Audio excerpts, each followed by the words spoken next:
This is the Horse Radio Network. This is episode 739 of Horse Tip Daily. A different horse tip, a different equine topic, a different equestrian expert every day. Horse Tip Daily brings the world of equine knowledge to you one day at a time. Today's tip is brought to you by EquestrianCollections.com.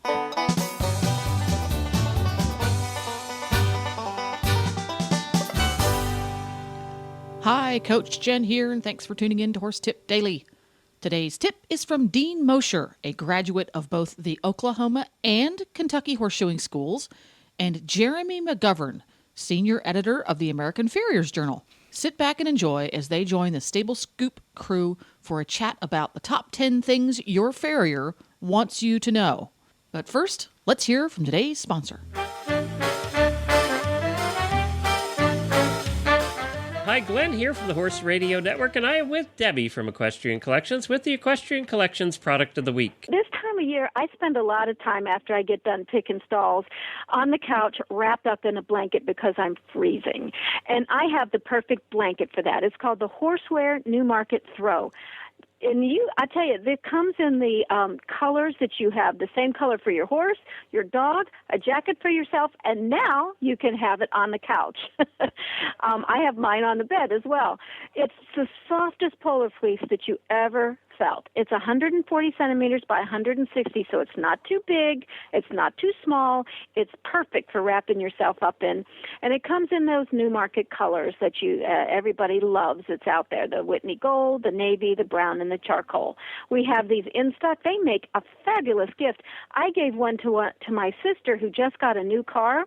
She got a silver car, and I got her one of these gray Whitney blankets for her car because that's a safety feature as well as being something that you have with you in case you're riding along with, say, a man who likes it really cold and you're freezing in the car.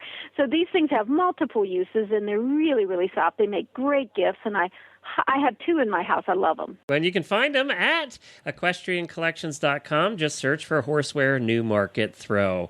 That's at EquestrianCollections.com.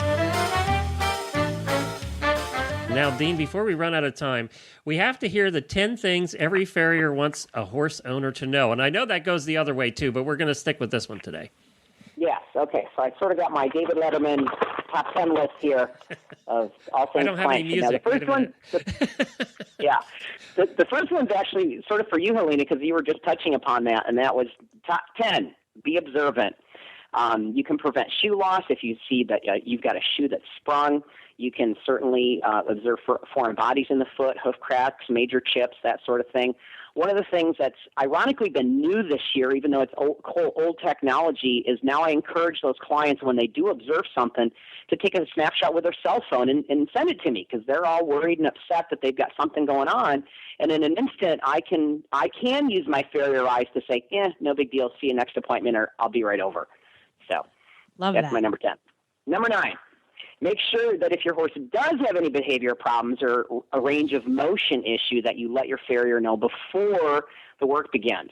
I can't tell you how many times I've had owners say after I'm done working on the horse, wow, he's never stood like that before. Well, that would have been useful information. Number 8, you might want to consider exercising your horse before the farrier arrives.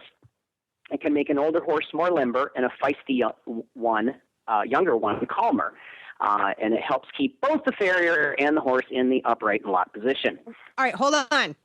I have to say that I thought that I knew what I was doing when it came to being a good client. Never even thought of that. So simple. Never, ever thought of that. Cannot wait to do it. And not that my horses are bad, but I love the idea of limbering up an older horse. Absolutely. We actually have some of my ones now. I've gone all computer in my farrier business that we've actually got some horses sort of bookmarked that we need to even remind the owner when I text them the night before that, make sure to get, Frosty out, half an hour before I get there and make sure you're ready. I had a Hackney pony that was a roadster pony. And cool. I saved him is what I did. And okay. You know what they're like after going through the training they go through. Yes. And he used to stand up on 2 feet the entire time the farrier was there. So I used to get the reminder the day before. We used Kava Kava on him, and it really worked for him for when the farrier came out. And so I used to get that reminder the day before. Remember the kava soup or kava tea in the morning? So he used to get tea that morning. Yeah. Yeah. Yes, absolutely. All right. Number 7, provide us with the best shoeing environment possible. This means a barn with an open, quiet aisleway, free from obstructions. Dogs do not count as bonus objects. We'd like to have those out of the way as well. And hopefully that area we need that area flat and hopefully matted, but it's got to be well lit. I don't shoe in Braille.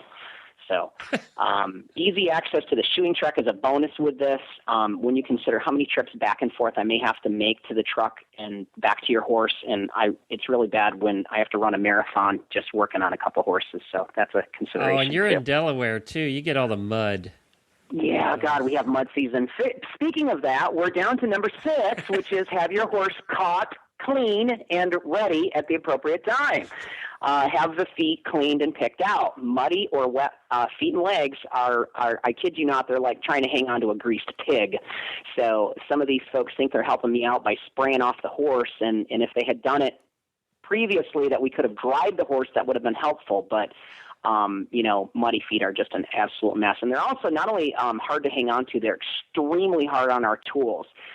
Nothing is worse for our Farrier tools than any sand, dirt, any clinging mud or dirt is just really hard on the nippers and the rasp. How many people don't have their horses in and ready to go when you show up? What would you say the percentage is?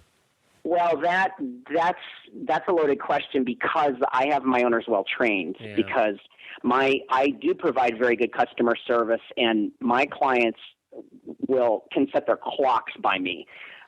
So my owners are ready to go, and they expect me to be on time. I am on time, and I expect them to be ready. So it's a two-way street. So. Yeah. If you've got a good relationship with that farrier and you know he's going to be there, then absolutely. It's easier for me to respect your time when you respect my time. Very good. So, number 5, do not turn any horses out while the farrier is working on the horse. Horses are herd animals. Think of them as Christmas lights. When one go out, they all should go out. Okay. Number 4, do not feed any of the other horses in the barn while the farrier is working on on a single horse. You too get wiggly when you're at the restaurant and after you've ordered and that food arrives and you see it coming and it goes to the next table. So, okay. I didn't think about that. Did you think about that, Helena? No, I didn't. I didn't either. Yeah. That's actually quite a big one. The horses get really wiggly when that happens. So number 3, we're down to number 3. Do not feed him treats in an effort to make him stand still. You are not a treat vending machine. Because then they that's start. That's got to be a tough one. People love to do that. Yeah, I know they do, and they do start getting really wiggly because they'll start leaning towards the owner, and even whether that horse is tied. And then if you're hanging on to them, sometimes they'll start coming towards you so much that now I'm starting to chase them around the barn. So. Now, we really need him. He needs to concentrate on what I'm doing with him, not so much on the owner. And I got to tell you what's made it worse, and I'm sure, Helena, you found this too, because didn't you get some stud muffins, Helena, this year? We had a sponsor by the name, or Stud Muffins was one of our sponsors. Yeah, I just gave some away for clients as Christmas presents. Oh, my gosh. They're awesome. The horses go crazy for them, though. They'll kill for those things. Yeah. I see what you mean. Yes, absolutely. So we're down to number 2, although I do have a bonus here beyond number 1.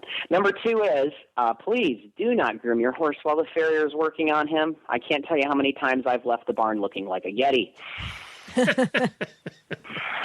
And yes, it's happened. And then they get to the owner gets to the other side of the horse and they see you covered with dirt, grime, and hair, and they're like, "Oh, I'm really sorry about that." Yeah. Do that before. Number 1. I'm a little stunned that somebody would actually groom their horse while there was a person under it. But okay. Yeah, they do. Yeah, that happens. It happens more than you think. Number 1, stay on a regular schedule. Many problems can be prevented with solid routine maintenance, just as it would be with your vehicle. Lack of playing on your part doesn't constitute an emergency on my end. I mean, when I have a full book and I have an owner that hasn't stayed on my schedule and, now they want to get back in, I mean, it's going to be at least a 2-week wait. I can't just drop what I'm doing. So, and then my bonus top 10 is pay at the time of service. I mean, that's a given. We're not banks, and there's just nothing more aggravating for us than having to chase down people for money. Do you even do that anymore?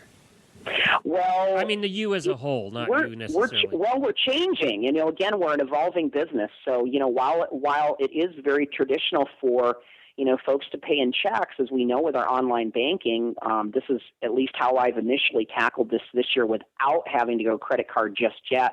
Although I can tell you that's on the horizon for me as well. You could get one of those Square dongles and be taking credit cards tomorrow. Correct, yeah. and that's coming. I intend on adding that service in April, but at this point, with some of my what I refer to as my paper owners, meaning that I never get to see them, and some of my owners I don't even know. Again, all the invoicing now is done electronically now, so I encourage those folks to add me to their online banks as a payee. Because, they've got the one window open, they're reading the email, click, click, next window opens, they're online with the bank, click, click, I'm paid. So I'm actually getting quite a few checks mailed in that respect now. So that's actually picked up the pace for some of those folks. Well, there you go. Entertainingly presented, I must say. To listen to more hoof care tips and business tips, you can go to horsetipdaily.com and look for the topics drop-down menu on the left. If you love listening to the Stable Scoop crew putting in their 2 cents on everything horse, you can tune in every week at stablescoop.com for great interviews with fascinating folks from throughout the horse universe. Don't forget to support our sponsors here on Horse Tip Daily because they make these podcasts possible. Today's podcast has been brought to you by EquestrianCollections.com. Just like Horse Tip Daily brings the whole world of equine knowledge to you, EquestrianCollections.com brings the whole world of online shopping to you and delivers it right to your door. Check them out today, and while you're there, tell them Coach Jen sent you. Please stop by the Horse Tip Daily Facebook page and let us know what you think of the tips you hear on the show. It's also a great place to tell us about topics you'd like to hear us cover on the show. You can subscribe to all the great shows on the Horse Radio Network through iTunes or Zune and get your horse podcasts automatically downloaded to your iPod, Zune, or MP3 player. You can also listen to the shows right on Facebook. The player's right there every day. I'll be back again tomorrow with another new expert and a different horse tip. Until then, go ride your horse. The Horse Radio Network and the Horse Radio Network hosts are not responsible for statements of guests or their opinions. Use your own judgment when listening to the tips provided by the experts on Horse Tip Daily.